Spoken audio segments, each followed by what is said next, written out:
Dito guys, pinilot ko yung account ng supporter ko, pero imbes umangat, bumagsak tuloy dahil na LS ako. Tapos dito, nag-grind na naman ako tapos unang game talo agad. Pero syempre guys, hindi naman ako papayag na puro talo na lang. Kaya dito sa second game, susubukan ko ng putulin yung sumpa ng account na ito. Dito sa second game, nagkarina ulit ako at ito yung mga nangyari.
Dito guys tumatawag si Commander, pero hindi ko sinasagot para makapag-focus ako at manalo, bahala siya kung magalit siya.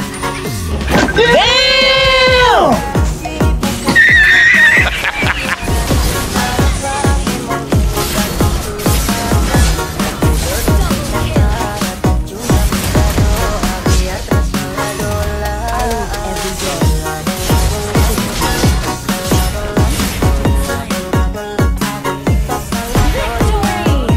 So ayun, easy win na sa second game. Ngayon diretso na sa third game. Dito binan si Karina kahit shino ko na, kaya nag-Hellcourt na lang ako.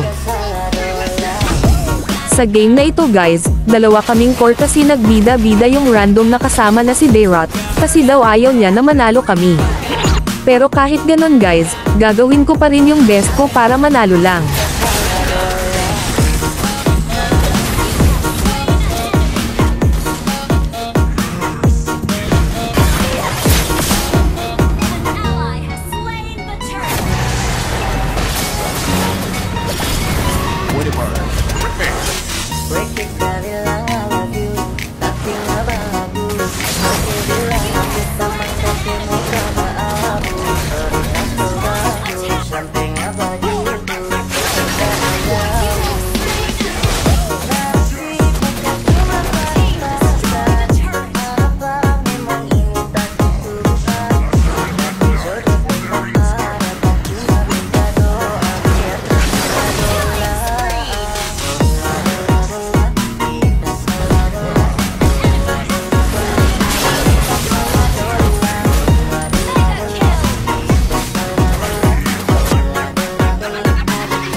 So ayun, kawawang Dayrot, kasi hindi natupad yung gusto niya na matalo kami.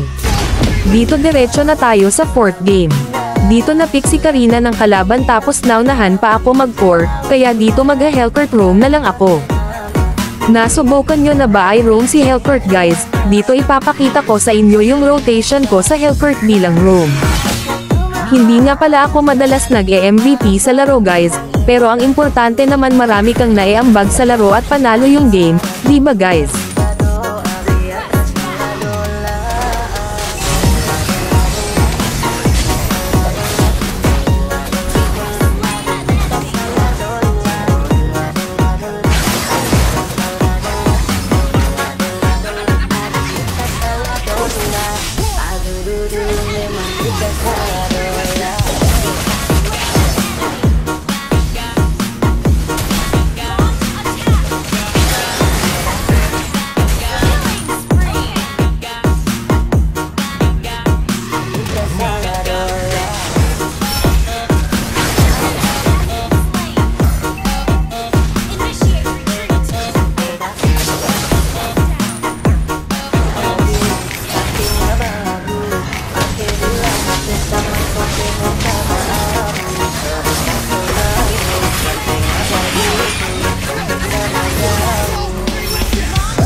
Dito guys, matatalo na sana kami, pero dahil base at isang tower na lang yung natitira sa kalaban, hindi pa rin kami nawalan ng pag-asa at sa huli kami pa nga yung nanalo.